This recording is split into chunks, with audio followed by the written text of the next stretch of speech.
Hello प्यारे साथियों, कैसे हो आप सब। स्वागत है आपका अपने channel educates mathematics class 9th में। और उसमें हम लोग क्लास 9th एनसीईआरटी मैथ्स का जो चैप्टर नंबर 2 यानी अध्याय 2 बहुपद की जो प्रश्नावली 2.4 है उसको सॉल्व कर रहे हैं। और इस प्रश्नावली का जो पहला प्रश्न है और जो एक्सप्लेनेशन है उसको हम लोग पिछले वीडियोज में सॉल्व कर चुके हैं। आज के इस वीडियो में जो हमारा दूसरा प्रश्न है उसको सॉल्व करेंगे। उसके तीनों भागों को हम लोग सॉल्व कर देंगे, क्योंकि जो हमारा क्लास 9th एनसीईआरटी मैथ्स का कंप्लीट सोल्यूशन विथ एक्सप्लेनेशन आपको प्रोवाइड कराने वाले हैं। जो नया एडिशन आया है उसके अकॉर्डिंग ही हम लोग सॉल्व कर रहे हैं। अगर आप हमारे चैनल पर पहली बार हैं, वीडियो अगर आपको पसंद आए, मेहनत आपको पसंद आए और अभी तक आपने भाई चैनल को सब्सक्राइब नहीं किया तो चैनल को सब्सक्राइब करना, वीडियो को लाइक करना और जरूरतमंद के साथ शेयर करना मत भूलिएगा। चलिए बिना किसी देर के दूसरे प्रश्न को सॉल्व करते हैं। और दूसरे प्रश्न में आपको क्या कह रहा है, सीधे गुणा किए बिना निम्नलिखित गुणनफलों के मान ज्ञात कीजिए। जो पहला प्रश्न आपका क्या लिखा है, 103 गुणे 107, इनका हम गुणा भी कर सकते हैं। 103 और गुणे 107 है, 3 अंक की संख्या का 3 अंक की संख्या के साथ गुणा करना हम लोग सीख चुके हैं, पिछली क्लासेस में सीख चुके हैं। गुणा करना हमारे लिए आसान है, लेकिन इससे भी आसान है अगर आप सर्व समीका पढ़ लेंगे। सर्व समीका से और आसान हो जाता है। तो चलिए देखिए, आपको यहाँ पे भैया जो प्रश्न है उसको नोट कर लिया है। प्रश्न को सॉल्व करने से पहले एक चीज आपको यहाँ पे थोड़ा सा क्लियर कर लिया जाए।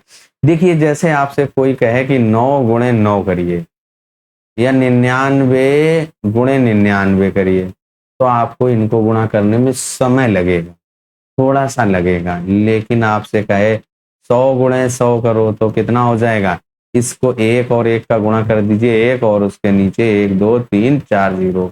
ऐसे ही आपका 1000 गुणे 100 कर दिया जाए तो क्या हो जाएगा, 1 आ जाएगा और 3 2 5 जीरो, 1 2 3 4 5 जीरो। इस तरीके से आपको जब किसी भी संख्या में नीचे संख्या के बाद ज्यादा जीरो होते हैं तो उनका जो कैलकुलेशन है वो हमारे लिए आसान हो जाता है। तो यही काम हमें भी करना है भैया। जो हमारे पास प्रश्न दिए गए हैं उनमें अधिक से अधिक आप जीरो बनाएं, अधिक से अधिक जीरो लाएं। तो जब आपका अधिक से अधिक जीरो हो जाएगा, जो कैलकुलेशन है भैया आसान हो जाएगा। तो देखिए, हम लोग यहाँ पर जो 103 है इसको हम लोग क्या लिख सकते हैं, 100 में 3 जोड़ दो भैया 103। और जो 107 है उसको ऐसे ही आप 100 धन 7 लिख सकते हैं। अब अगर इस प्रश्न को ध्यान से देखें तो आपने अगर सर्व समीका पढ़ रखी है तो आपके माइंड में तुरंत क्लिक हो जानी चाहिए कौन सी सर्व समीका लगने वाली, एकदम छटाक से याद आ जाए कि हाँ ये वाली सर्व समीका लगेगी। कब लग याद आ जाएगा, जब आप सर्व समीकाओं को याद रखेंगे। तो यहाँ पे ध्यान से देखें तो हमारे पास ये यक्ष धन ए और यक्ष धन बी के रूप की सर्व समीका है। और वो क्या होती है, यक्ष की घात 2 धन ए धन बी और यक्ष और धन का ए बी। देखिए, हम यहाँ पे सर्व समीका लगाएंगे और आपका आंसर आएगा। कहीं भी आपको गुणा नहीं करना है। तो यहाँ पे देखिए, अब इनकी तुलना कर लो तो यक्ष बराबर आपका देखिए 100 है, ए बराबर क्या है 3 है, बी बराबर क्या है 7 है भैया। तो अब ये मान यहाँ पे रख दो, क्या हो जाएगा, यक्ष की घात 2, यही तो है। तो यक्ष की घात 2 तो 100 की घात 2, फिर धन ए धन बी, ए की जगह पे 3 और बी 7 और फिर क्या है भैया एक्स और एक्स की जगह पे 100 और फिर धन 3 गुणे 7। क्लियर। कहीं भी आपको कोई डाउट लग रहा हो, कोई भी पॉइंट आपको शायद मिस हो रहा हो तो उसको आप जरूर बताइएगा। उसका एक्सप्लेनेशन नेक्स्ट वीडियो में मिल जाएगा।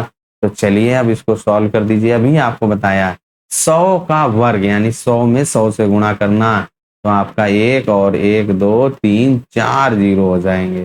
फिर आप यहाँ पे 7 और 3 जोड़िए तो भैया 10 हो जाएगा। और फिर ये आपका 100 और फिर धन 3 और 7 जोड़िए, कितना 7, 3 और 7 का गुणा करिए 21 आ जाएगा। अब इसके बाद यहाँ पे 1 और 2 4 जीरो, फिर धन यहाँ पे कितना, ये 100 गुणे 10 करिए 1000 हो जाएगा और फिर 21 करिए। अब आप यहाँ पे ध्यान से देखिए, ये आपका 10,000, उसमें ये 1000 और जोड़ दो, 10 में 1 जुड़ियो 11,000 और फिर ये 21 यानी कि 11,021 आंसर आ जाएगा। और आपका जो पहला भाग है हल हो गया है। कहीं भी बताइए आपने अगर गुणा किया हो तो बताइए, कहीं भी नहीं गुणा किया है, केवल और केवल आपने सर्वसमिका का प्रयोग किया है। और आपका जो कैलकुलेशन रहा, ओरली कैलकुलेशन रहा कि नहीं रहा, कहीं भी कोई ज्यादा दिक्कत नहीं महसूस किया। इसीलिए तो बताया गया है कि आपकी सर्वसमिकाएं आसान बनाती हैं हमारे कैलकुलेशन को। चलिए भैया अब आ जाओ दूसरे भाग पर। दूसरा भाग भी नोट किया जाए और हल किया जाए। दूसरा भाग क्या कह रहा है? 96 और 95, यानी 95 गुणे 96। दूसरे भाग को हम लोगों ने नोट कर लिया है। दूसरा आपका 95 गुणे 96 है, तो 95 गुणे 96 हम लोगों ने लिख लिया। अब इसको भी हमें पहले भाग के जैसा, जैसा आपने पहले भाग में जो 103 गुणे 107 है, नजदीक 100 के हैं तो 100 वाले में ही लिखना पड़ेगा। तो क्या हो जाएगा, इस 95 को क्या लिख सकते हैं आप? 100 से 5 घटा दो भैया, 100 माइनस 5 लिख सकते हैं। और फिर ऐसे ही इसको क्या लिख सकते हो? 100 माइनस के 4। बताओ भैया, कहीं भी कोई दिक्कत लग रही हो तो जरूर बताइएगा। अब आ जाओ यहाँ पे इन सर्व समीकरणों को लिख लो। यक्ष धन ए और यक्ष धन बी वाली सर्व समीकरण, तो क्या हो जाएगा? यक्ष का 2 माइनस ओ प्लस ए प्लस बी यक्स और प्लस का ए बी। ए और बी हम लोगों के माइनस है, यहाँ पे यक्स बराबर 100 है और ए बराबर माइनस का 5 है और बी बराबर क्या है? माइनस के 4। ये बात आपको ध्यान रखनी है। अब आप यहाँ पे इस वाले जगह पे आपको यक्स ए और बी के मान रख देने, इसी में रखना है। तो क्या हो जाएगा भैया, देखिए एक्स की जगह पे आपका 100 और उसका वर्ग, फिर धन ए माइनस बी, ए की जगह पे -5 और बी की जगह पे -4 और फिर 100 और फिर धन ए की जगह पे -5 और गुणे बी की जगह पे -4। ब्रैकेट हम लोगों ने लगा लिया। अब इसका वर्ग कर दीजिए तो 1 2 3 4 जीरो आएंगे। यहाँ पे धन, यहाँ पे देखिए क्या है, 4 और 5 दोनों ऋणात्मक हैं तो -9 आ जाएंगे। और यहाँ पे 100 और फिर धन, यहाँ पे देखिए भैया ये क्या है, दोनों ऋणात्मक है, गुणा करिए, धनात्मक 4 पंचे 20 आ जाएगा। अब आप यहाँ पे देखिए 10,000, यही तो आएगा, 2 2 4 जीरो। ये देखिए आपका माइनस का 900 हो जाएगा और फिर धन का 20, यही तो आएगा। बताइए कोई डाउट हो? अब यहाँ पे 10,000 से 900 घटा दो, तो 10,000 से 900 घटाइए भैया, कितना बचेगा? 9100 बचेगा, है ना? यही तो बचेगा, 9100। 9100 और फिर ये भैया धन का 20 और आप 20 रख दीजिए। अब इसके बाद क्या बचा भैया आपका, यहाँ पे केवल और केवल कैलकुलेशन करना बचा। 9100 में 20 जोड़ दो भैया, क्या आ जाएगा?